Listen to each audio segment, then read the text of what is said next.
الذي خلقكم من نفس واحدة وخلق منها زوجها وبث منهما رجالا كثيرا ونساء واتقوا الله الذي تساءلون به والأرحام إن الله كان عليكم رقيبا يا أيها الذين آمنوا اتقوا الله وقولوا قولا سديدا يصلح لكم أعمالكم ويغفر لكم ذنوبكم ومن يطع الله ورسوله فقد فاز فوزا عظيما أما بعد فإن خير الحديث كتاب الله وخير الهدي هدي محمد صلى الله عليه وسلم وشر الأمور محدثاتها وكل محدثة بدعة وكل بدعة ضلالة أو كما قال عليه الصلاة والسلام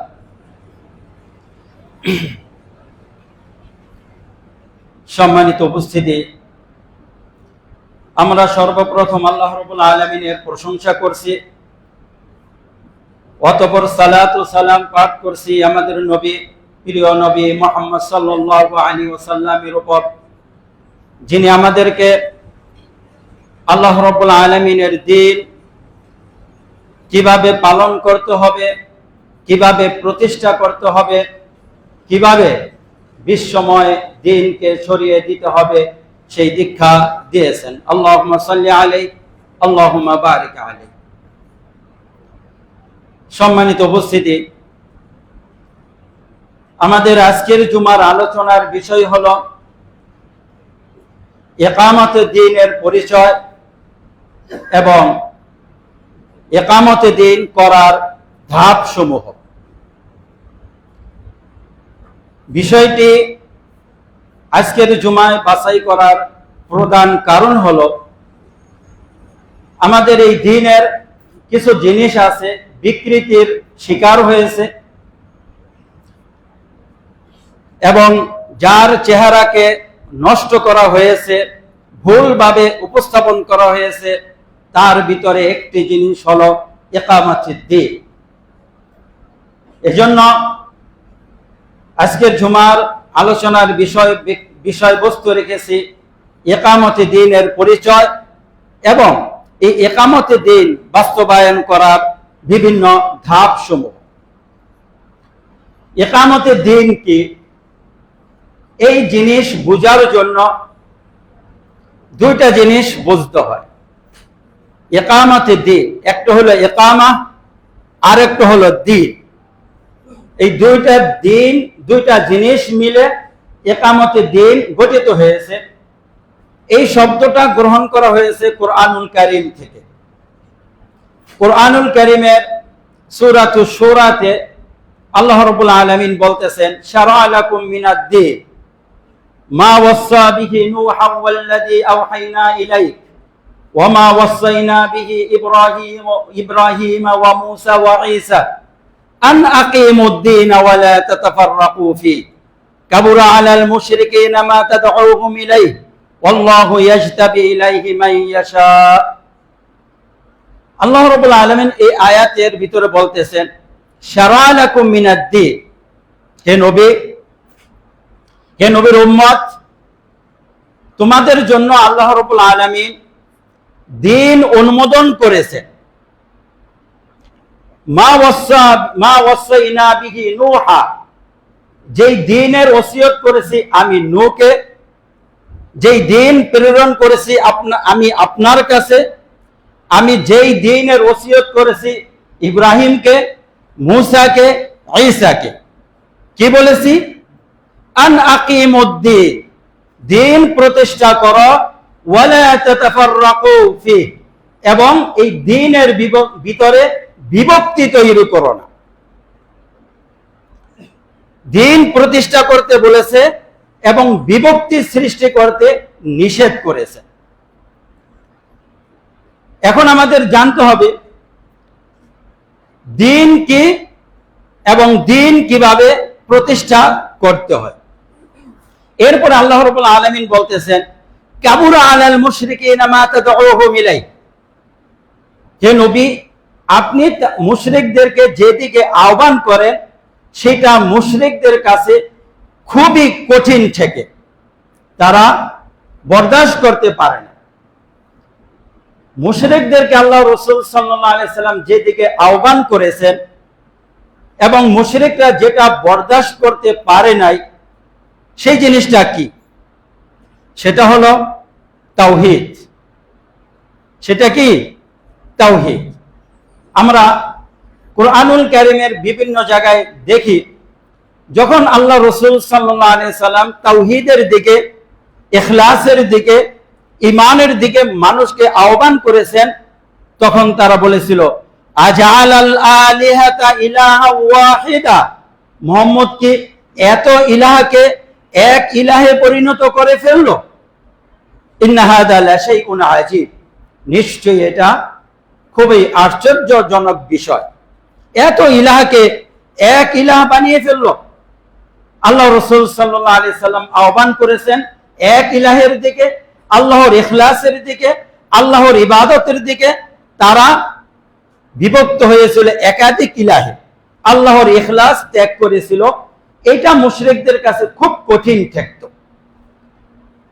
তো আল্লাহ রাব্বুল আলামিন এই আয়াতে বললেন যে আমি শুধু আপনাকে নয়, আপনার পূর্বে নূহকে, ইব্রাহিমকে, মূসাকে, ঈসাকে আদেশ করেছি আন আকিমুদ্দিন, দ্বীন প্রতিষ্ঠা কর।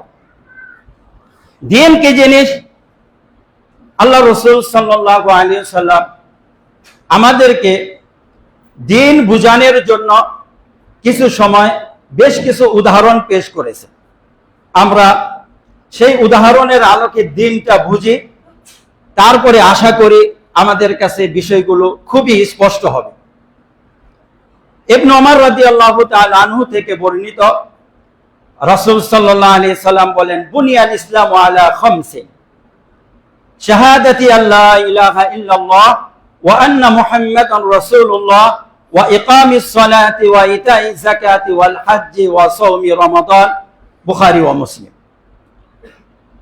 রাসূল সাল্লাল্লাহু আলাইহি সাল্লামের এই হাদিসটি ইবনে ওমর থেকে বর্ণিত। তিনি বলেন আল্লাহ রাসূল বলেছেন ইসলামের ভিত্তি রাখা হয়েছে পাঁচটি জিনিসের উপর। কি? একটি হলো শাহাদা আল্লা ইলাহা ইল্লাল্লাহ ওয়া আন্না মুহাম্মাদুর রাসূলুল্লাহ, দ্বিতীয় হলো সালাত কায়েম করা, তৃতীয় হলো যাকাত প্রদান করা, চতুর্থ হলো হজ, পঞ্চম হলো রমজানের সিয়াম। হাদিসটি বুখারী শরীফের 8 নম্বরে রয়েছে আর মুসলিম শরীফের 16 নম্বরে রয়েছে। এই হাদিসের ভিতর আল্লাহ রাসূল সাল্লাল্লাহু আলাইহি সাল্লাম আমরা যেই দ্বীনের উপরে আছি, এই দ্বীনকে একটা ঘরের সাথে তুলনা করেছে। মনে করেন আমরা যেই মসজিদে রয়েছি, এই মসজিদ হল একটা দ্বীন। আল্লাহ রাসূল সাল্লাল্লাহু আলাইহি সাল্লাম এই ঘরের সাথে দ্বীনকে তুলনা করেছেন। এই ঘরের ভিত্তি হলো 5টি মজবুত খুঁটির উপরে। একটি খুঁটি হলো শাহাদা, আল্লাহর সাক্ষ্য দেওয়া, রাসূলের সাক্ষ্য দেওয়া তাওহীদের। আরেকটা খুঁটি হলো ইকামাতুস সালাহ, আরেকটা খুঁটি হলো যাকাত, আরেকটা খুঁটি হলো রমজানের সিয়াম, আরেকটা খুঁটি হলো হজ। এই 5টা খুঁটির উপরে আল্লাহ আমাদেরকে যে দ্বীন দিয়েছেন, এই দ্বীনের ভিত্তি রেখেছেন। একটা খুঁটি আরেকটা খুঁটির সাথে ওতপ্রোতভাবে জড়িত। একটা খুঁটি ভেঙে ফেললে যেরকম ঘর ক্ষতিগ্রস্ত হয়ে দুর্বল হয়ে যায়, অনুরূপ ভাবে এই দ্বীনের 5টা খুঁটি যে কোনো একটা খুঁটি যদি আপনি নষ্ট করে ফেললেন, তাহলে আপনার দ্বীন ক্ষতিগ্রস্ত হবে। কোন খুঁটি যদি আমরা নষ্ট করে ফেলি, দ্বীনই শেষ। আবার কোন খুঁটি নষ্ট করলে দ্বীনের বৃহৎ অংশ ক্ষতিগ্রস্ত হয়। তো আল্লাহ রাসূল সাল্লাল্লাহু আলাইহি সাল্লাম এই হাদিসে দ্বীনকে একটা ঘরের সাথে তুলনা করেছেন।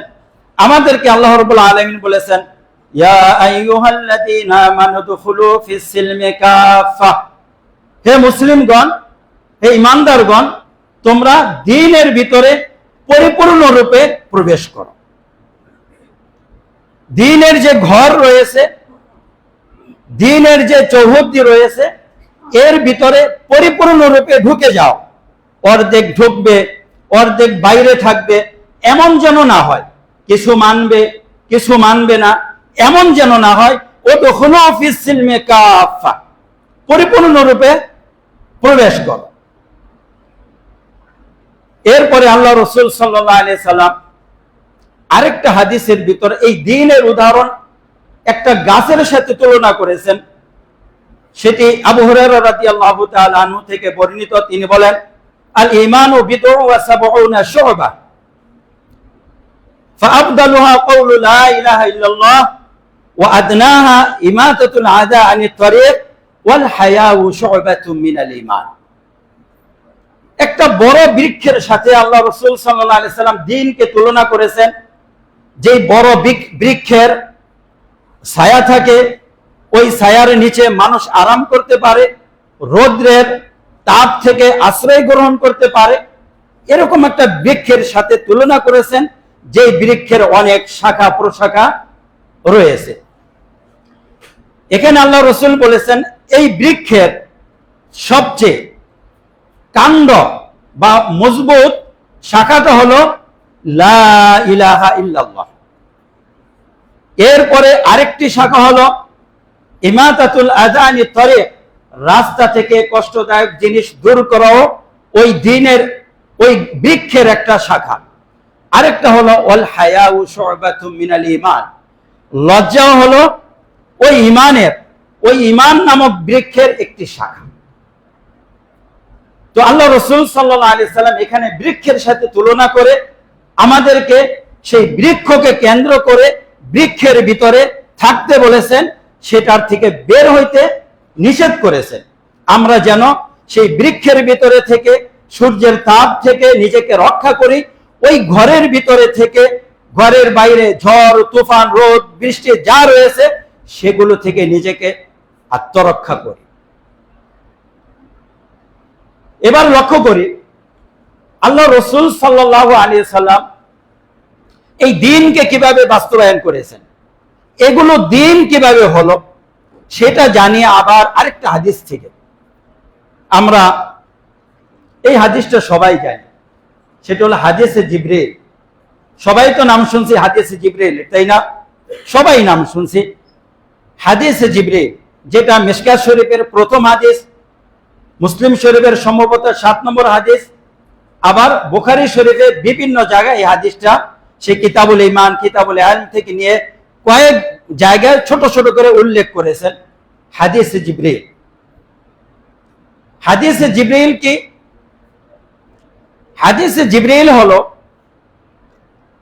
আল্লাহ রাব্বুল আলামিন রাসূল সাল্লাল্লাহু আলাইহি সাল্লামকে পুরো দ্বীন শিখিয়েছেন 23টি বছরে। যখন থেকে নবুয়ত শুরু, তখন থেকে আমাদের দ্বীনের শুরু, নবুয়ত শেষ, আমাদের দ্বীনের সমাপ্তি ঘটেছে। আল্লাহ রাসূল সাল্লাল্লাহু আলাইহি সাল্লামকে শিখিয়েছেন জিবরিল আলাইহিস সালামের মাধ্যমে। জিবরিল আলাইহিস সালাম রাসূলকে সেই শুরু থেকে শেষ পর্যন্ত শিখাইলেন। মৃত্যুর 80-82 দিন আগে আল্লাহ রাব্বুল আলামিন আমাদেরকে পুরো দিন একসাথে শেখানোর জন্য একটা ব্যবস্থা করলেন। কারণ 23 বছরের দিন তো ছোটখাটো না। এক এক সময় এক একটা বিধান নাযিল হয়েছে, এক এক সময় এক একটা আহকাম নাযিল হয়েছে। সবার নখদর্পে 23 বছরের সারাংশ নেই। আল্লাহ রাব্বুল আলামিন চাইলেন পুরো উম্মতের সামনে পুরো দিনের সারাংশটা যেন উপস্থিত থাকে।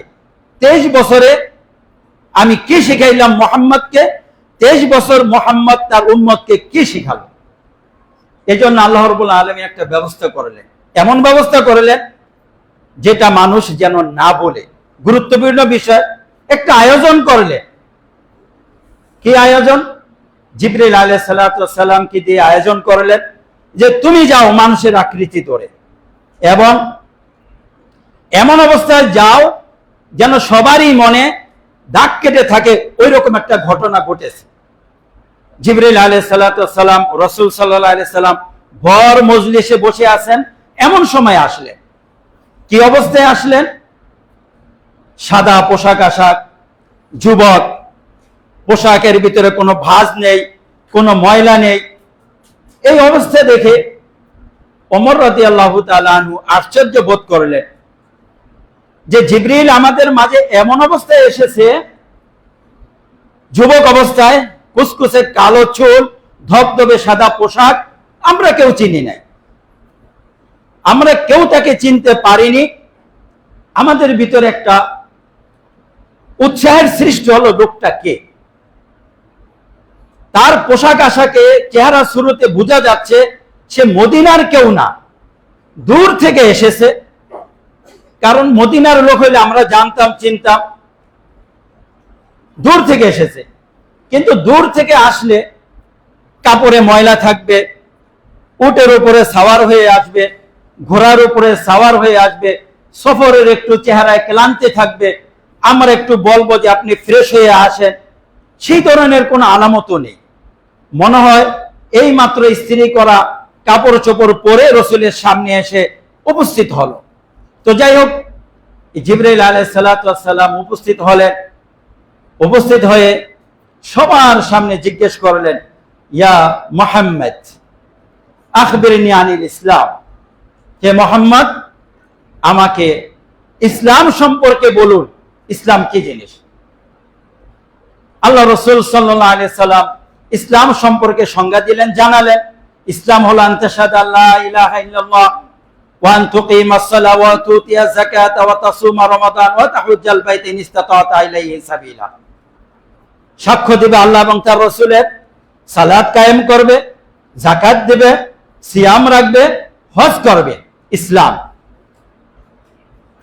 এ হলো ইসলাম। এরপরে বললেন সাদাক্তা। জিবরিল বললেন সাদাক্তা। ওমর রাদিয়াল্লাহু তাআলা আনহু বলতেছেন, আমরা আশ্চর্য হলাম। সে জিজ্ঞাসা করতেছে, মনে করেছে সে হয়তো জানে না, আবার বলল ঠিক বলেছেন। এর দ্বারা বুঝলাম সে তো জানে, সে জানে, বরং পরীক্ষা করতে রাসূলকে জিজ্ঞেস করেছে। কিন্তু আমাদের কথা হলো, এত গুরুত্বপূর্ণ প্রশ্ন সে কিভাবে করলো এবং কিভাবে রাসূলকে সত্যায়ন করলো? তো অবাক চিত্তে সবাই জিবরাইল আলাইহিস সালাতু ওয়াস সালাম এবং রাসূলের দিকে তাকিয়েছিলেন, কি প্রশ্ন হয় আর কি উত্তর হয়। দ্বিতীয় প্রশ্ন, আখবিরনি আনিল ঈমান, ঈমান সম্পর্কে আমাকে বলুন। তখন বললেন, আন তুমিনা বিল্লাহ ওয়া মালাইকাতিহি ওয়া কুতুবিহি ওয়া রাসূলিহি ওয়াল ইয়াউমিল আখির ওয়াল কদরি খাইরিহি ওয়া শাররিহি। তুমি আল্লাহর প্রতি ঈমান আনবে, মালায়েকাদের প্রতি ঈমান আনবে, কিতাব সমূহের প্রতি ঈমান আনবে, রাসূলদের প্রতি ঈমান আনবে, পরকাল দিবসের প্রতি ঈমান আনবে, তাকদীরের ভালো মন্দের প্রতি ঈমান আনবে। এই 6টা জিনিস আমরা পেয়ে গেলাম। ঈমানের রোকন 6টা। জিবরাইল আলাইহিস সালাতু ওয়াস সালাম এখনো বললেন সাদাক্তা, আপনি সঠিক উত্তর দিয়েছেন। তৃতীয় প্রশ্ন, আখবিরনি আনিল ইহসান, ইহসান কি জিনিস? ইহসান সম্পর্কে বলুন। তখন রাসূল সাল্লাল্লাহু আলাইহি সাল্লাম বললেন, আন তা'বুদাল্লাহা কাআন্নাকা তারাহ ফাইন লাম তাকুন তারাহু ফাইন্নাহু ইয়ারাক। তুমি আল্লাহর এমন ভাবে ইবাদত করবে যেন আল্লাহকে দেখতেছো। যদি তাকে দেখতে না পারো, এই অবস্থা তৈরি করতে না পারো, তাহলে জেনে রাখো আল্লাহ তোমাকে দেখছে। ফাইন্নাহু ইয়ারাকা। বললেন সাদাক্ত, এখানেও আপনি সঠিক উত্তর দিয়েছেন। চতুর্থ প্রশ্ন, আখবিরনি আনিস সাআহ, আমাকে কিয়ামত সম্পর্কে সংবাদ দিন, কিয়ামত কবে সংগঠিত হবে। এখানে আল্লাহ রাসূল সাল্লাল্লাহু আলাইহি সাল্লাম বললেন, মাল মাসউলু আনহা বিআলামা মিনাস সাইল। এখানে প্রশ্নকারী থেকে যাকে প্রশ্ন করা হয়েছে তিনি বেশি জানেন না।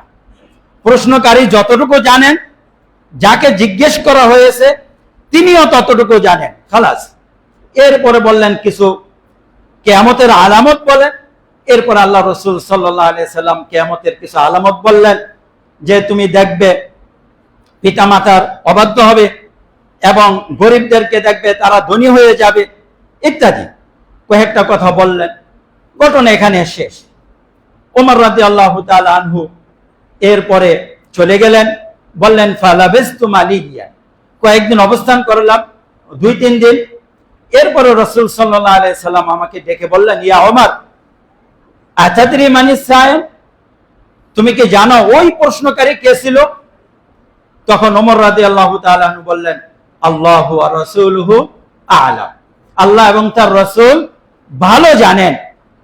তখন তিনি বললেন, ফাইন্নাহু জিবরিলু আতাকুম ইউআল্লিমুকুম দীনাকুম, তিনি হলেন জিবরাইল, তিনি তোমাদের কাছে এসেছেন তোমাদের দ্বীন শিখাতে। কি শিখাতে?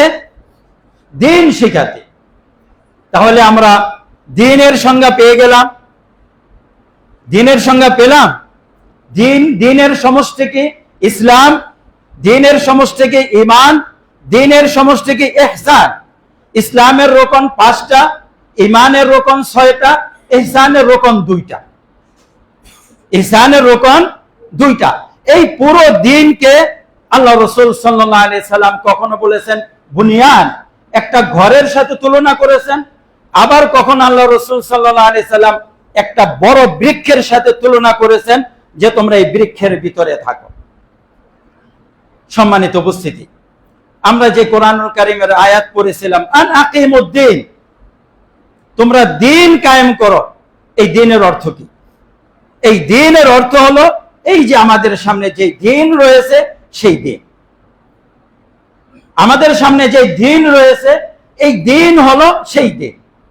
কোরআনুল কারীমে দ্বীন শব্দটা কয়েক জায়গায় ভিন্ন ভিন্ন অর্থে ব্যবহৃত হয়েছে। যেমন আমরা সূরা ফাতিহাতে পড়ি মালিক ইয়াউমুদ্দিন, ইয়াউমুদ্দিনের মালিক। এখানে দ্বীনের অর্থ হলো জাযা, বিনিময়। যাই হোক, এই সংজ্ঞায় গেলে আমরা মূল কথাগুলো যা বলতে চাচ্ছি সেগুলো বলতে পারবো না। 6 জায়গায় আল্লাহ রাব্বুল আলামিন দ্বীন শব্দ কোরআনুল কারীমে ব্যবহার করেছেন। কোথাও ব্যবহার করেছেন সালতা, শাসন ক্ষমতাকে উল্লেখ করেছেন। যেমন সূরা ইউসুফের ঘটনায়, ওমা কানা লিয়াখুযাহু ফি দীনিল মালিক, বাদশার যে শাসন বা রাষ্ট্র ক্ষমতার যে সংবিধান রয়েছে সেই সংবিধানের আলোকে ইউসুফ আলাইহিস সালাতু ওয়াস সালামের ভাইকে ইউসুফ আলাইহিস সালাম রাখতে পারতেন না, এই জন্য তিনি আরেকটা পদ্ধতি গ্রহণ করেছেন। আবার অনেক সময় সিরাতে মুস্তাকিমের অর্থে আসে, বিভিন্ন অর্থে আসছে, কিন্তু এই আয়াতের ভিতরে দ্বীনের অর্থ হলো যে দ্বীন আমরা জানলাম। এটার অর্থে আল্লাহ রাব্বুল আলামিন বলেছেন, ইন্নাদ দীনা ইনদাল্লাহিল ইসলাম, দ্বীন হলো আল্লাহর কাছে ইসলাম। দ্বীন হলো কি? আল্লাহ রাব্বুল আলামিনের কাছে ইসলাম। ইসলাম আর ঈমান দুইটা একই জিনিস। উলামায়ে কেরাম বলেন ইসলাম এবং ঈমান একই জিনিস। যদি একসাথে ব্যবহার হয় তাহলে এর অর্থ ভিন্ন ভিন্ন হবে, আর যদি আলাদা ব্যবহার হয় তখন তার অর্থ এক হয়ে যাবে। অর্থাৎ ইসলাম যদি একা থাকে এর ভিতরে ঈমানের সংজ্ঞা আসবে, ইসলামের সংজ্ঞা আসবে। আবার ঈমান যদি একা থাকে এর ভিতরে ঈমানের সংজ্ঞা আসবে, ইসলামের সংজ্ঞা আসবে। উদাহরণত বলি, যদি আমি বলি আমি মুসলিম, আপনি বললেন আপনি মুসলিম, তার অর্থ কি? তার অর্থ হলো আপনি ইসলামের 5টা জিনিস মানেন, ঈমানের 6টা জিনিসের উপরে বিশ্বাস রাখেন, ইহসানও মানেন। আবার কেউ বলল আমি মুমিন, তার অর্থ সে ইসলামের 5টা জিনিস মানে, ঈমানের 6টা জিনিসের উপরে ঈমান রাখে, ইহসানের 2টা রকমের উপরে সে আমল করে। তো মুমিন এবং মুসলিম দুটোটাকে অন্তর্ভুক্ত করলো।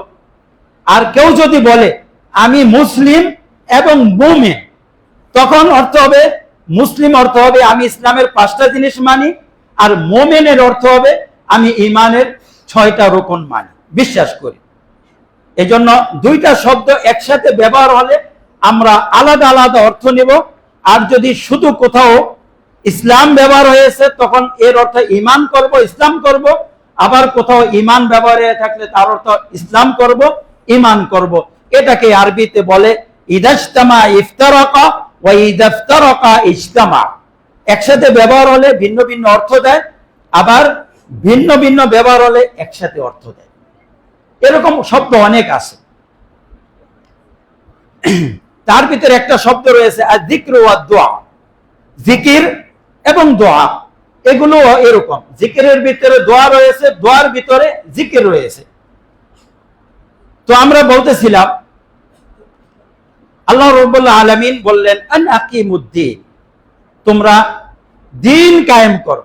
এখন আমরা আল্লাহ রাসূল সাল্লাল্লাহু আলাইহি সাল্লামের জীবনীটা দেখি, আল্লাহ রাসূল কিভাবে দিন কায়েম করলেন। আর দিন কায়েমের ভিতরে একটা শর্ত দিলেন, ওয়ালা তাতাফাররাকু ফি, ইফতিরাক হবে না, বিচ্ছিন্ন হবে না, দলে দলে ভাগ হবে না, তাহলে দিন কায়েম হবে না। দিন কায়েমের সাথে সাথেই বললেন ওয়ালা তাতাফাররাকু ফি। এবার আমরা আল্লাহ রাসূল সাল্লাল্লাহু আলাইহি সাল্লামের একটু জীবনীতে যাই, যে আল্লাহ রাসূল সাল্লাল্লাহু আলাইহি সাল্লাম এই দিনকে কিভাবে কায়েম করেছেন।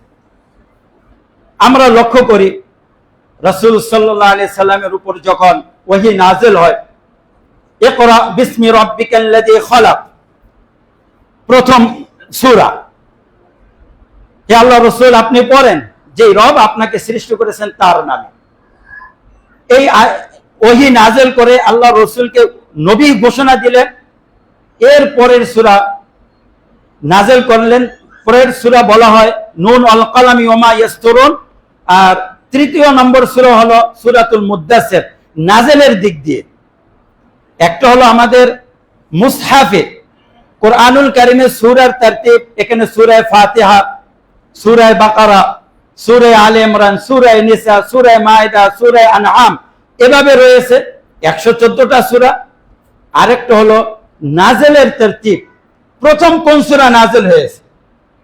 মুফাসসিরগণ দুই ভাবেই তাফসীর করেছেন, একটা হলো বর্তমান তারতিব অনুযায়ী, আরেকটা হলো কোন সূরা আগে নাযিল হয়েছে ওইটার তাফসীর আগে করেছেন, এরপরে কোন সূরা আগে নাযিল হয়েছে তার তাফসীর করেছেন।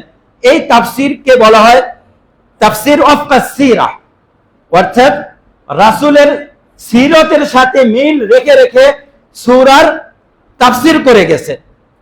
প্রথম এই সূরা রাসূল অমুক জায়গায় থাকতে নাযিল হয়েছেন, এই সূরার প্রাসঙ্গিক কি কি জিনিস রয়েছে সেগুলো রাসূলের জীবনের সাথে মিলিয়েছে। এরপরে কোনটা নাযিল হয়েছে, ওই সূরা নাযিল হওয়ার সময় রাসূল কাদের সাথে মুখোমুখি হয়েছিলেন, কাদেরকে দাওয়াত দিয়েছেন, কারা রাসূলের দাওয়াতকে কবুল করেছে, কারা প্রত্যাখ্যান করেছে।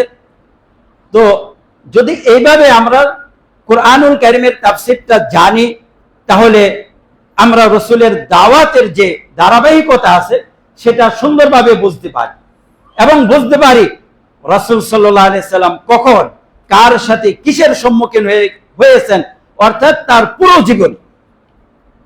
তো যাই হোক, 3 নম্বরে রয়েছে সূরাতুল মুদ্দাসসির। ইয়া আইয়ুহাল মুদ্দাসসির কুম ফাআনজির ওয়া রাব্বাকা ফাকাব্বির ওয়া সিয়াবাকা ফাতাহহির ওয়ার রুজজা ফাহজুর ওয়া লা তামনুন তাস্তাকসির।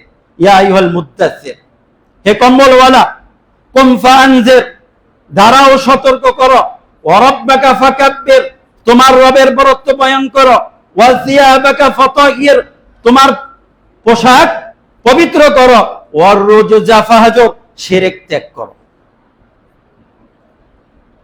এই আয়াত নাযিল করে আল্লাহ রাসূল সাল্লাল্লাহু আলাইহি সাল্লামকে রাসূল ঘোষণা করলেন।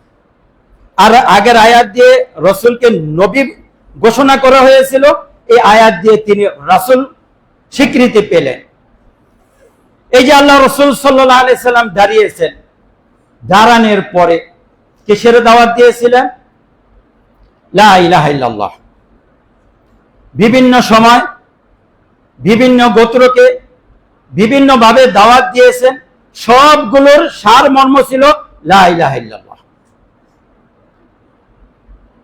ইয়া আইয়ুহান নাস কুলু লা ইলাহা ইল্লাল্লাহ তুফলিহুন, হে লোকেরা তোমরা লা ইলাহা ইল্লাল্লাহ বলো, তাহলে তোমরা সফল হয়ে যাবে। আল্লাহ রাসূল সাল্লাল্লাহু আলাইহি সাল্লাম যখন তার চাচা আবু তালেবকে দেখতে গেলেন তার মৃত্যু শয্যায়, তখন আল্লাহ রাসূল তাকে বললেন, হে চাচা, আমি একটা কালিমা জানি, যদি এই কালিমাটা এই কুরাইশরা বলে লাদানাত লাহুমুল আরব, এই কালিমাটা কুরাইশরা যদি বলে পুরো আরব জাতি তাদের আনুগত্য স্বীকার করে নেবে। বললেন সেটা কি? লা ইলাহা ইল্লাল্লাহ। কিন্তু এই কালিমা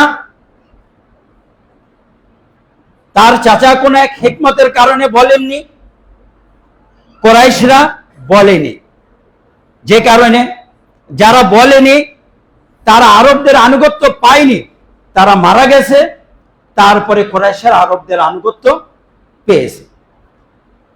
একটা কালিমা, আমরা যেই কালিমাকে যেভাবে জানি, যদি এই কালিমা এভাবেই বলা হয়ে থাকে, তাহলে এই কালিমা মুখে বলতে আবু জাহেল, আবু লাহাব তাদের কি ছিল? মুখে বলতো আরবরা, তাদের অনুসরণ করে নিত, তাদের আনুগত্য মেনে নিত। কিন্তু তারা জানতো মুহাম্মদ যে কালিমা বলেছে, এই কালিমা শুধু মুখে উচ্চারণ করা নয়, শুধু এই কালিমা না, প্রত্যেকটা কথার একটা অর্থ রয়েছে, একটা দাবি রয়েছে, আর এই কথার বিপরীত কিছু জিনিস রয়েছে। আরবরা জানতো লা ইলাহা ইল্লাল্লাহর অর্থ কি। তারা যদি এই লা ইলাহা ইল্লাল্লাহ মুখে বলে, এর অর্থের উপরে চলতে হবে, এর বিপরীত জিনিস যা রয়েছে সেটা ত্যাগ করতে হবে, এবং এর দাবি আবেদন কি রয়েছে সেটা তাদের পদে পদে মানতে হবে। আর এটা যদি মানতে যায়, তারা যে শিরকের উপরে রয়েছে, তারা যে কুফরের উপরে রয়েছে, সেই কুফরের মাথা ভেঙে যায়। এই জন্য তারা আল্লাহ রাসূল সাল্লাল্লাহু আলাইহি সাল্লামের দাওয়াতকে প্রত্যাখ্যান করলেন এবং বললেন, আজালাল আলিহাতা ইলাহা ওয়াহিদা, এত ইলাহকে মুহাম্মদ এক ইলাহে পরিণত করে ফেললো, এটা তো আশ্চর্য বিষয়। আমরা শিক্ষার জন্য অমুক দেবীর সম্মুখীন হই, সম্পদের জন্য অমুক দেবীর সম্মুখীন হই, মুসিবত থেকে মুক্তির জন্য অমুক দেবীর সম্মুখীন হই, আর সবকে অস্বীকার করে মুহাম্মদ বলতেছে এক আল্লাহর দিকে মনোনিবেশ করো, এক আল্লাহর দিকে মুখ ফিরিয়ে নাও। এটা আশ্চর্য বিষয়। আল্লাহ রসুল এই দাওয়াত দিলেন, এই দাওয়াতের উপরে আল্লাহ রসুল চললেন, আর কোনো দাওয়াত নেই। এর ভিতরেই এক পর্যায়ে আল্লাহ রসুল সাল্লাল্লাহু আলাইহি সাল্লাম কাফেরদের সাথে সম্পর্ক ছেদ করতে লাগলেন, সম্পর্ক ছিন্ন করতে লাগলেন। আল্লাহ রসুল সাল্লাল্লাহু আলাইহি সাল্লামকে বিভিন্ন ধরনের প্রস্তাব দেওয়া হলো। আমরা এই ঘটনা জানি যে তোমাকে সম্পদ দেব, নেতৃত্ব দেব, নারী দিব, আমাদের দ্বীনকে তুমি ত্যাগ করো না। এমনও প্রস্তাব দিয়েছে, এক বছর তুমি আমাদেরটা মানো, আরেক বছর আমরা তোমাদেরটা মানি। তখন আল্লাহ রাব্বুল আলামিন সূরাতুল কাফিরুন নাযিল করলেন এই মক্কাতে, কুল ইয়া আইয়ুহাল কাফিরুন, হে নবী আপনি কাফেরদেরকে বলে দেন, লা আ'বুদু মা তা'বুদুন, তোমরা যার ইবাদত করো আমি তার ইবাদত করব না, ওয়ালা এরপরে এভাবে বললেন, আমি যার ইবাদত করি তোমরা তার ইবাদত করবে না। এভাবে তিনবার চারবার বলার পরে বললেন, লাকুম দীনুকুম ওয়ালিয়া দীন, লাকুম দীনুকুম ওয়ালিয়া দীন, আমার জন্য আমার দিন, তোমাদের জন্য তোমাদের দিন। আগে সম্পর্ক ছেদ করেছেন, কোনো আপোষ নেই। এরপরে চূড়ান্ত ভাবে বলেছেন, তোমাদের জন্য তোমাদেরটা, আমাদের জন্য আমাদেরটা। আমরা বর্তমান এই যে 6টা আয়াত রয়েছে সূরাতুল কাফিরুনের, আগের 5টা আয়াতের ভিতর আমল না করে 6ষ্ঠ নম্বর আয়াতে চলে গেছি, তোমার জন্য তোমার দিন, আমার জন্য আমার দিন। আমরা এইভাবেই থাকি, অথচ তার আগে আরো 5টা আয়াত রয়েছে, সেই আয়াতের ভিতরে বিচ্ছিন্নতা ঘোষণা করা হয়েছে।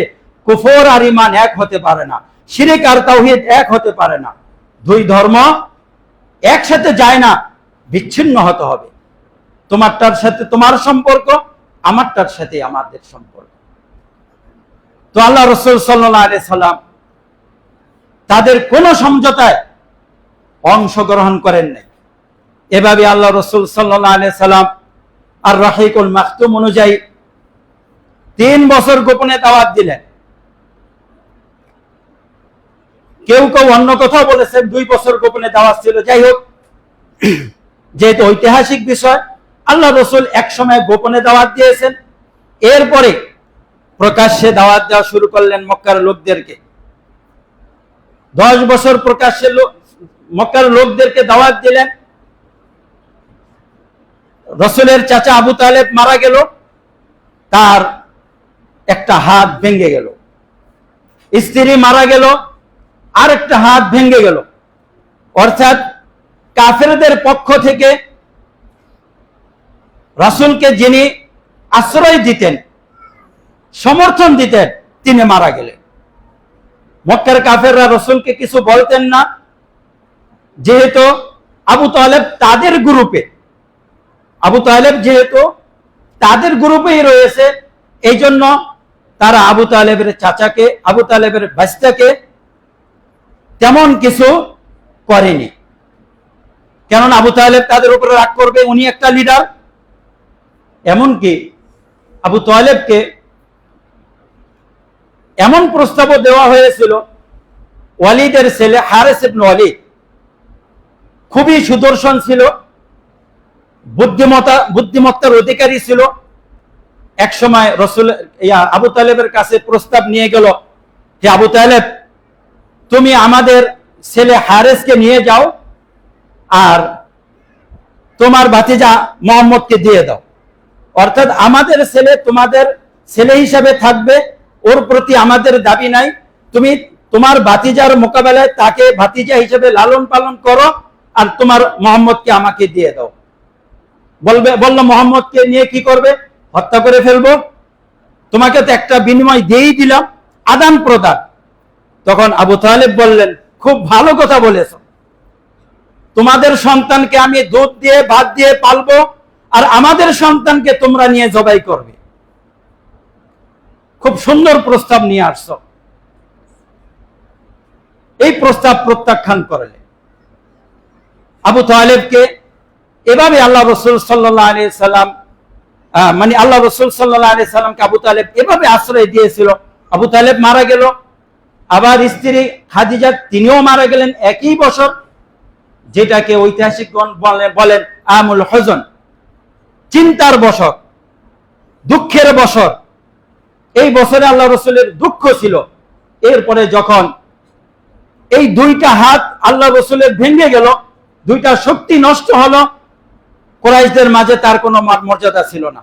দেখলেন তিনি আর কুরাইশদের মাঝে আর কোনো দাওয়াত পৌঁছাতে পারতেছেন না। তখন তিনি মক্কার বাইরে চলে গেলেন, তায়েফে গেলেন। আমরা জানি তায়েফে যাওয়ার পরে আল্লাহ রসুলের সাথে কি আচরণ হয়েছিল।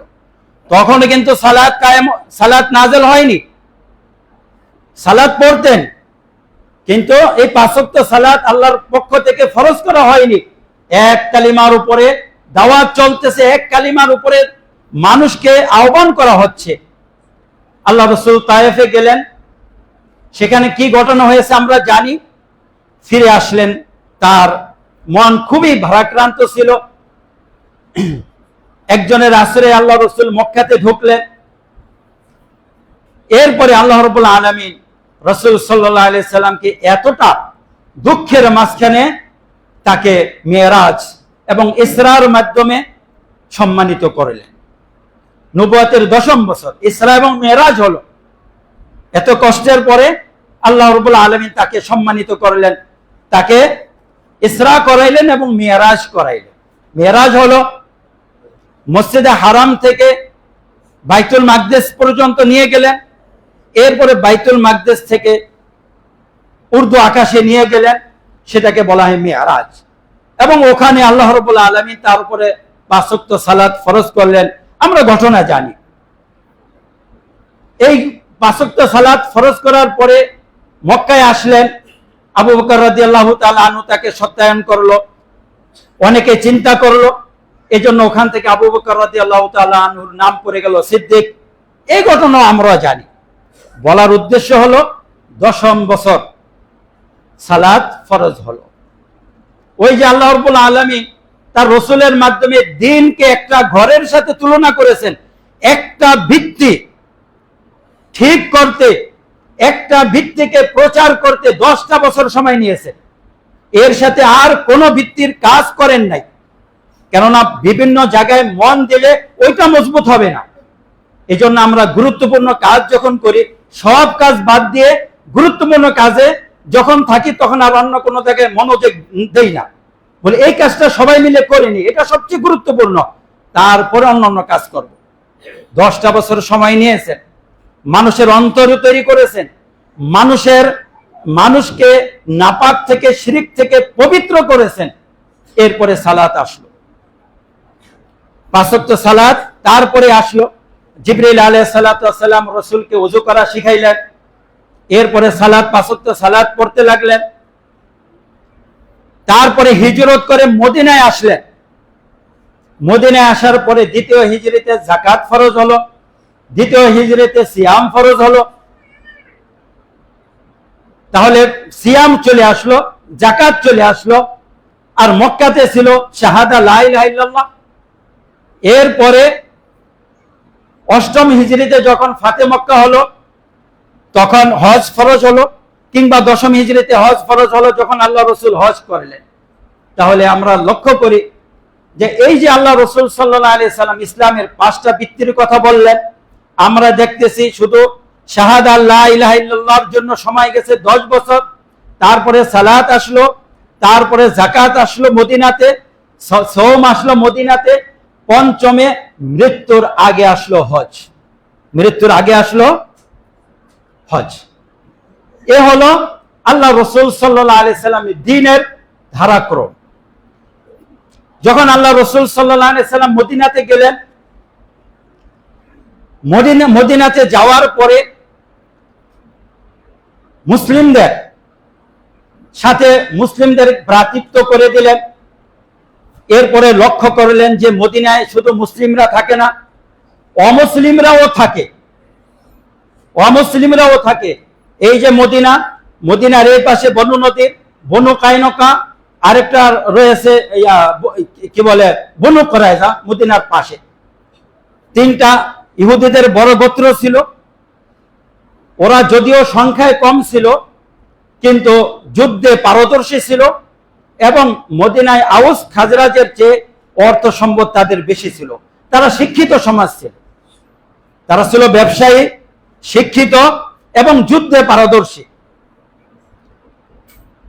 তো আল্লাহ রসুল সাল্লাল্লাহু আলাইহি সাল্লাম চাইলেন যে আউস খাজরাজের সাথে এরা মুসলিম হয়েছে, একসাথে হলো, সুতরাং মদিনার নিরাপত্তার স্বার্থে, যেহেতু মদিনায় আমি আসছি, স্বাভাবিকভাবে মক্কার কাফেররা আমাকে ওখানে মারতে পারেনি, মুসলিমদেরকে নিঃশেষ করতে পারেনি, তারা মদিনায় হামলা করবে। আর মদিনায় হামলা করলে যদি ভিতর থেকে তারা তাদেরকে সাহায্য করে, আমাদের জন্য থাকা কঠিন হয়ে পড়বে। এজন্য আল্লাহ রসুল চাইলেন সবার সাথে মদিনার নিরাপত্তার একটা চুক্তি করা, ধর্মীয় চুক্তি না, মদিনার নিরাপত্তার একটা চুক্তি করা, যে মদিনায় যদি কেউ আক্রমণ করে আমরা সবাই মিলে সেটা প্রতিহত করব। আরো যেসব চুক্তি থাকার সেগুলো করলেন। এরপরে আল্লাহ রসুল সাল্লাল্লাহু আলাইহি সাল্লাম মদিনাতে এভাবে থাকতেছিলেন। তারপরে কোন ছোট যুদ্ধ হলে মুসলিমদেরকে প্রেরণ করতেন, যেটাকে সারিয়া বলে। কেন প্রেরণ করতেন? আল্লাহ রাব্বুল আলামিন রাসূলকে এটার অনুমতি দিয়েছে। কি জন্য? মক্কার কাফেররা রাসূলকে এবং মুসলিমদেরকে মক্কা থেকে তাড়িয়ে এসে সম্পদ রেখে দিয়ে, তাদের সম্পদ রেখে দিয়েছে, তাদের ঘরবাড়ি রেখে দিয়েছে, খালি হাতে মদিনায় হিজরত করতে বাধ্য করেছে। এর বিনিময়ে আল্লাহ রাব্বুল আলামিন তাদেরকে অনুমতি দিলেন, তোমরাও মক্কার লোকদের সম্পদ যেখানে পাবে সেখান থেকে তোমরা নিতে পারো। তো মক্কার কাফেররা যখন ছোট ছোট কাফেলা নিয়ে শামের দিকে যাইতো, তো মুসলিমদের বিভিন্ন গ্রুপ আল্লাহ রসুল পাঠিয়ে দিতেন যে তোমরা তোমাদের যে সম্পদ রেখে দিয়েছে ওটার প্রতিশোধ নাও। তখন এই মক্কার ছোট ছোট গ্রুপের উপরে হামলা করতো, তাদেরকে দৌড়ানি দিত বা তাদের কিছু ছিনিয়ে নিয়ে আসতো। ওইটার বিনিময় আল্লাহ রসুল সাল্লাল্লাহু আলাইহি সাল্লাম এখানে কোনো কাফের ব্যবহার করেননি। সবাই ছিলেন মুহাজির আর আনসার, এই সমস্ত ক্ষেত্রে কোনো কাফের ব্যবহার করেননি। সম্মানিত উপস্থিতি, এই দিনটা কিভাবে আসলো, শুরু থেকে কিভাবে আসলো আমরা দেখি। আল্লাহ রাসূল সাল্লাল্লাহু আলাইহি সাল্লাম দাওয়াত দিলেন। দাওয়া কিভাবে দিন ছড়ায়, দাওয়া। আল্লাহ রাব্বুল আলামিন সূরা ফুসিলাতে বলেছেন, ওয়ামান আহসানু কাওলাম মিম্মান দাআ ইলা আল্লাহ ওয়া আমিলা সালিহা ওয়া ক্বালা ইন্নানি মিনাল মুসলিমিন। তার চেয়ে সুন্দর দাওয়াত কার হতে পারে যে যে আল্লাহর দিকে মানুষকে আহ্বান করে এবং বলে ইন্নানি মিনাল মুসলিমিন, আমি মুসলিমদের অন্তর্ভুক্ত। এক সময় আমাদের কাছে ইন্নানি মিনাল মুসলিমিন শব্দটার অর্থ স্পষ্ট ছিল না। দাওয়াত দিব আল্লাহর কাছে, ইন্নানি মিনাল মুসলিমিন কেন বলতে যাব, এটা বলার জরুরি কেন? আমার নিজের কাছেও একসময় একটা প্রশ্ন ছিল, যদিও কাউকে জিজ্ঞেস করিনি।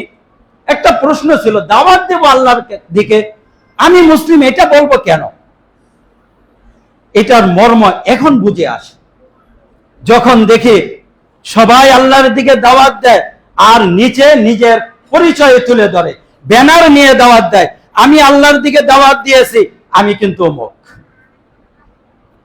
দেখবেন আল্লাহর দিকে দাওয়াত দেয়, দিন কায়েমের জন্য দাওয়াত দেয়, ইত্যাদি ইসলামের দিকে দাওয়াত দেয়, ব্যানার লাগিয়ে রাখছে, আমি কিন্তু মুসলিম না, আমি কিন্তু অমুক। মুসলিম না এই কথা বলে না, কিন্তু তার পরিচয়টা নিচে ব্যানার পড়লে দেখবেন সে কোন, সে কে, এটা ব্যানারের ভিতরে স্পষ্ট লেখা থাকে। এর দ্বারা বুঝলাম যারা এই ব্যানার নিয়ে গড়ে, পরিচয় নিয়ে গড়ে, তারা এর মর্ম বুঝেছে, আল্লাহ এর গুরুত্ব বুঝেছে। আল্লাহ বলেছেন দাওয়াত দিবে আল্লাহর দিকে, ব্যানার ছিঁড়ে ফেলতে হবে, বলতে হবে ইন্নানি মিনাল মুসলিমিন। যদি ব্যানার থাকলো তাহলে তুমি আল্লাহর দিকে দাওয়াত দিচ্ছ না, ওই ব্যানারের দিকে দাওয়াত দিচ্ছ। লক্ষ্য বেড়ে ওই ব্যানারের দিকে দাওয়াত দিচ্ছ। আল্লাহ রাব্বুল আলামিন কি বলেছেন, আন আকিমুদ্দিন ওয়া লা তাতাফাররাকু ফিহি, দিন কায়েম করো, বিচ্ছিন্ন হয়ো না। আশ্চর্যের বিষয় হলো, আমরা আল্লাহ রাব্বুল আলামিন যার আদেশ করেছেন সেটাই কেন জানি অমান্য করি।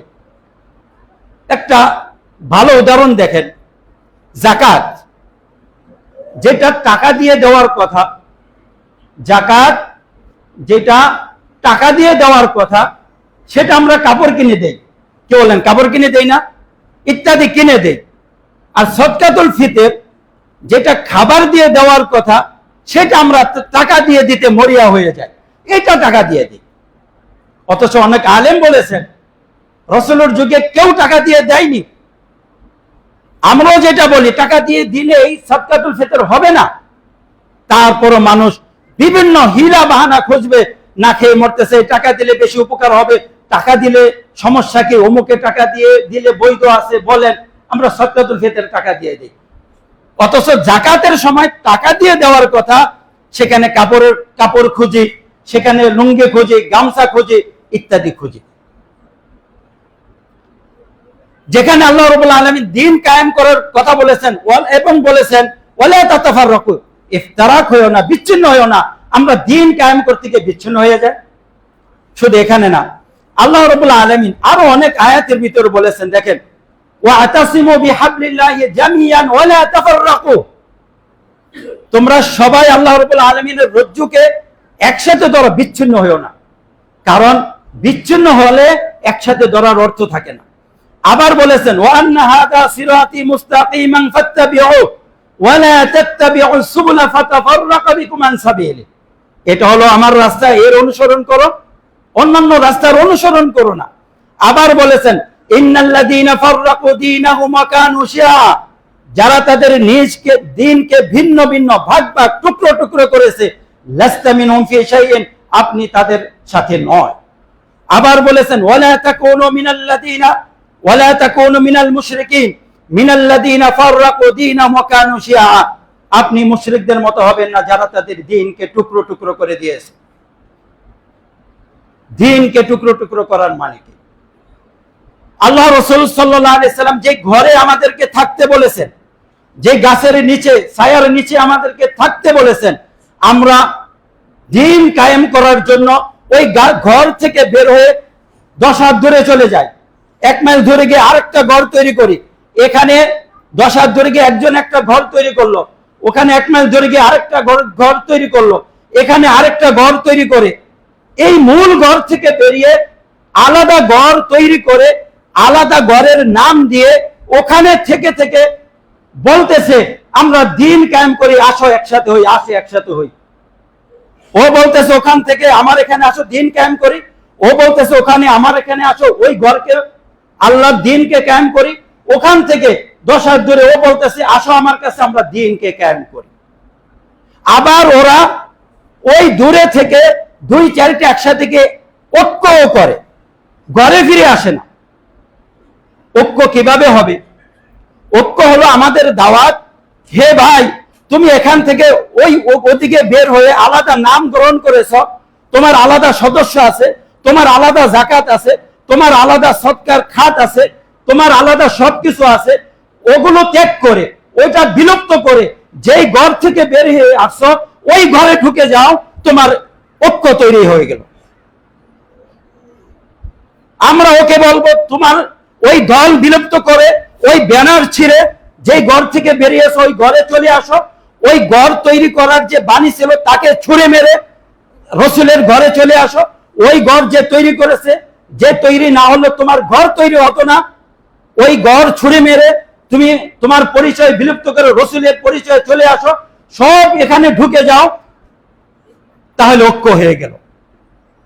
ফলে কি দেখা যায়, ঐক্য কোথায় হবে এইটাও জানে না। আপনি যেই ঘর থেকে বেরিয়ে গেছেন ওই ঘরে ঢুকে যান, যেই ঘর থেকে বেরিয়ে গিয়ে আপনার যে আলাদা হয়ে গেলেন ওই ঘরে ঢুকে যান, ঐক্য হয়ে গেল, সহজ পদ্ধতি। এখন আপনি এই ঘরে ঢুকলে তখন আপনার ভ্রাতৃত্ব হবে আল্লাহকে কেন্দ্র করে, রসুলকে কেন্দ্র করে। তখন আল্লাহর জাকাত, রসুলের যে বন্টন পদ্ধতি আছে সেই হিসাবে আপনি রসুলের উম্মতকে দিচ্ছেন, আল্লাহর বান্দাকে দিচ্ছেন। আর আপনি যখন ঘর তৈরি করবেন সেখানে আপনার লিডারের উম্মতের কাছ থেকে নেবেন, লিডারের উম্মতের মাঝে বন্টন করবেন। ওই লিডারের উম্মতের ভিত্তিতে আপনাদের ভ্রাতৃত্ব হবে, বন্ধুত্ব হবে, সখ্যতা করবে, একে অপরের বিপদে এগিয়ে যাবেন, একে অপরের সুখে অংশগ্রহণ করবেন। রাসূল এবং আল্লাহকে কেন্দ্র করে যে ভ্রাতৃত্ব, যে বন্ধুত্ব রয়েছে সেটার মূল্য ওখানে থাকে না। হুযায়ফাতুল ইয়ামান রাদিয়াল্লাহু তাআলা আনহু বলেন, কানান নাসু ইয়াসআলুনা রাসূলুল্লাহি আনিল খায়র ওয়া কুনতু আসআলুহু আনিশ শারর মাখাফাতা আইয়ুদরিকানি। মানুষ রাসূল সাল্লাল্লাহু আলাইহি সাল্লামকে ভালো জিনিস সম্পর্কে জিজ্ঞেস করত, আর আমি জিজ্ঞেস করতাম খারাপ সম্পর্কে। কেন? মাখাফাতা আইয়ুদরিকানি, খারাপটা যেন আমাকে স্পর্শ করতে না পারে, খারাপ যেন আমাকে স্পর্শ করতে না পারে, এই জন্য আমি খারাপ সম্পর্কে জিজ্ঞেস করতাম। এক সময় বললাম, ইয়া রাসূলুল্লাহ কুন্না ফি জাহিলিয়াতিন ওয়া শাররিন, আমরা জাহিলিয়াতের ভিতরে ছিলাম, অনিষ্টের ভিতরে ছিলাম, অকল্যাণের ভিতরে ছিলাম। ফাহাল হাদাল খাইরে শাররুন, এই কল্যাণের পরে কি অকল্যাণ আছে? আল্লাহ রাসূল বললেন, হ্যাঁ অকল্যাণ আছে। এরপরে বললেন, ফাহাল বাদা যালিকাল শাররি খায়রুন, ওই অকল্যাণের পরে কি কল্যাণ আছে? আল্লাহ রাসূল বললেন যে হ্যাঁ, ওই অকল্যাণের পরে কল্যাণ আছে, ওয়াফিহি দাখাল, তবে তার ভিতরে কিছু মন্দের মিশ্রণ থাকবে। বললেন মন্দের মিশ্রণ কি? বললেন এমন এক কওম হবে যারা আমার সুন্নতকে ত্যাগ করবে, তাদের ভিতরে কিছু জিনিস ভালো দেখবে, কিছু জিনিস খারাপ দেখবে। এরপরে বললেন, ফাহাল বাদা যালিকাল খায়রি শাররুন, ওই কল্যাণের পরে কি আবার অকল্যাণ আছে? বললেন যে হ্যাঁ অকল্যাণ আছে। দুআতুন আলা আবওয়াবি জাহান্নাম, জাহান্নামের উপরে কিছু দায়ী থাকবে, মানুষদেরকে জাহান্নামের দিকে আহ্বান করবে, যারা তাদের ডাকে সাড়া দিবে তারা তাদেরকে জাহান্নামে নিক্ষেপ করবে। হুযায়ফা রাদিয়াল্লাহু তাআলা বললেন, রাদিয়াল্লাহু তাআলা আনহু বললেন, ইয়া রাসূলুল্লাহ সিফহুম লানা, তাদের পরিচয়টা দেন। বললেন, কওমুন মিন জিলদাতিনা ইয়াতাকাল্লামুনা বিআলসিনাতিনা, তারা আমাদের ভিতর থেকেই হবে, আমাদের কথায় কথা বলবে। আমরা কোরআন হাদিস দিয়ে কথা বলি, তারাও কোরআন হাদিস দিয়ে কথা বলে। আমাদের ভাষায় তারা কথা বলবে। এরপরে বললেন যে হে আল্লাহ রসুল, আমাকে যদি ওই মুহূর্তটা পেয়ে যায় আমি কি করব?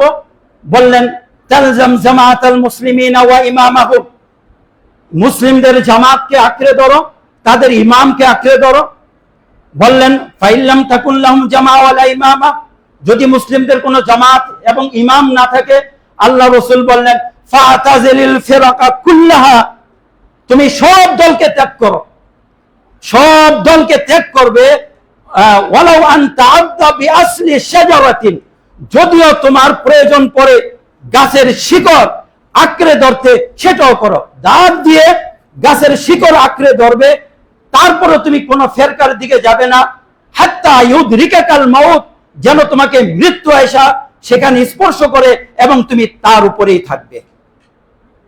শেষ জমানে এমন হবে, আপনি যখন সব দলকে ত্যাগ করে আল্লাহর পথে, রাসূলের পথে থাকবেন, তখন আপনার কোনো সাথী থাকবে না। ওই দল অমুক দিক থেকে ডাকবে আমার কাছে আসো, তোমার সুখে দুঃখে আমি আসি। ওই দল ওখান থেকে ডাকবে আমার কাছে আসো, তোমার সুখে দুঃখে আমি আসি। ওই দল অমুক জায়গা থেকে ডাকবে আমার কাছে আসো, সুখে দুঃখে আমি আসি। কোন দলে ডাকবে, কোন দলের দিকে আহ্বান করলে না, আপনার দুনিয়াতে কেউ নাই আল্লাহ ছাড়া। তখন তার নাম পড়ে যায় গরিব। আল্লাহ রাসূল বলেছেন বাদাল ইসলামু গরিবা ওয়া সায়াউদু কামা বাদা ফাতুবা লিল গুরাবা, গরিবদের জন্য সুসংবাদ। গরিব অবস্থায় রাসূল দিন বিকশিত হয়েছে, আবার গরিবদের অবস্থায় চলে যাবে, এই গরিবদের রয়েছে সুসংবাদ। এবং আল্লাহ রাসূল বলেছেন শেষ জমানায় মানুষের সর্বোত্তম মাল থাকবে বকরি।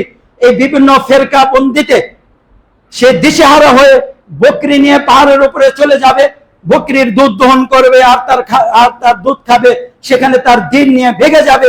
কেননা লোকালয়ে থাকলে ফেরকা ছাড়া তার কোনো উপায় নেই, লোকালয়ে থাকলে ফেরকা ছাড়া কোনো উপায় নাই। বলবে যে ভাই আপনি দিনের জন্য চেষ্টা করেন, আমার দলে থেকে দিনের জন্য চেষ্টা করেন, আমার দল পছন্দ না হলে আরেকটা দলের ভিতরে গিয়ে দিনের জন্য চেষ্টা করেন, সেটাও যদি পছন্দ না হয় আপনি নিজে আরেকটা দল গঠন করে সেই দিন দিয়ে আল্লাহর দিন কায়েম করার চেষ্টা করেন, তারপরও আপনি দিনের জন্য চেষ্টা করেন। তবে রাসূলের ঘর থেকে বাইরে গিয়ে তারপরও মুখে বলবে না তুমি তোমার দল সবকিছু বাদ দিয়ে রাসূলের ঘরে ঢুকে যাও, সেখান থেকে দিন বাস্তবায়িত হবে, এই কথা মুগ্ধা বলবে না। যেখান থেকে বেরিয়েছো সেখানে ঢুকে যাও, যেটা ত্যাগ করেছো সেটা গ্রহণ করো, এই কথা মুগ্ধা বলবে না। এমন অবস্থা হয়ে যাবে। সম্মানিত উপস্থিতি, এই অবস্থা হলে ক্ষতি কি, এবং আমরা এই বিভক্তি হয়ে উম্মতের জন্য কি ক্ষতি করেছি, কিভাবে বিভক্তি হলাম, এর বিভিন্ন ইতিহাস রয়েছে, এর ক্ষতির বিভিন্ন দিকগুলো রয়েছে। ইসলামকে কিভাবে বিভক্ত করে বিভক্তি হলাম, যারা আমরা ফেরকাবন্দিতে লিপ্ত আছি তারা ইসলাম কাকে বলি, তারা আমরা ইসলামের কতটুকু বাস্তবায়ন করি, কতটুকু বাস্তবায়ন করতে পারবো, এগুলো নিয়ে বিস্তারিত আলোচনা রয়েছে। সম্মানিত উপস্থিতি, শুধু এতটুকুই কথা বললাম। আল্লাহ রাব্বুল আলামিন বলেছেন শারা'a লাকুম মিনাদ-দীনি মা ওয়াসা বিহি নূহা, তোমাদের জন্য আল্লাহ রাব্বুল আলামিন এমন একটা দিন অনুমোদন করেছেন, যেই দিনের আদেশ করেছেন আল্লাহ রাব্বুল আলামিন নূহকে দিন বাস্তবায়ন করেছিল।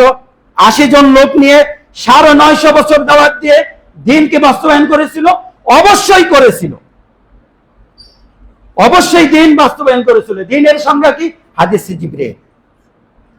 আমরা কোনটাকে দিন বললে সময় শেষ, এজন্য সেদিকে আর যাব না। নূহ আলাইহিস সালাম দিন বাস্তবায়ন করেছিল, মুসা আলাইহিস সালাম দিন বাস্তবায়ন করেছিল, ইব্রাহিম আলাইহিস সালাম দিন বাস্তবায়ন করেছিলেন, ঈসা আলাইহিস সালাম দিন বাস্তবায়ন করেছিলেন। সেই দিনের আদেশ করেছেন আমাদের নবী মুহাম্মদ সাল্লাল্লাহু আলাইহি সাল্লামকে। আল্লাহ রাসূল মক্কায় থেকে দিন বাস্তবায়ন করেছেন, মদিনায় এসে দিন বাস্তবায়ন করেছেন, রাষ্ট্র ক্ষমতা পেয়েছেন সবার শেষে, আবার সবার আগে রাষ্ট্র চলে গেছে। সবার শেষে রাষ্ট্র পেলেন, সবার শেষে রাষ্ট্র চলে গেছে, সবার আগে রাষ্ট্র চলে গেছে। আপনি ঘরটা সাজালেন, ভিত্তি সব ঠিকঠাক করলে সবার শেষে প্লাস্টার করেন, আবার সবার আগে প্লাস্টারটা খসে পড়ে, কিন্তু আপনার খুঁটি মজবুত থাকে, আপনার ঘর ঠিক থাকে। গাছের সবার শেষে পাতা গজায়, সবার আগে পাতা পড়ে। দিনের যেই সৌন্দর্য রয়েছে, সবার শেষে ক্ষমতা আছে, সবার আগে ক্ষমতা গেছে। সুতরাং সেটার জন্য নেই, পাতা খাওয়ার জন্য না।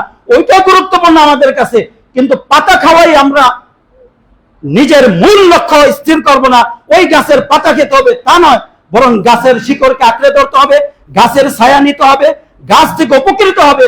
ঘরের ভিতরে থেকে নিজেকে বিভিন্ন জলোচ্ছ্বাস, রোদ, মেঘ, বৃষ্টি, অন্ধকার থেকে নিজেকে সুরক্ষা দিতে হবে। পাতা খাওয়ার আশাবাদ দিতে হবে। পাতা সবার শেষে আসছে, সবার আগে পাতা চলে গেছে।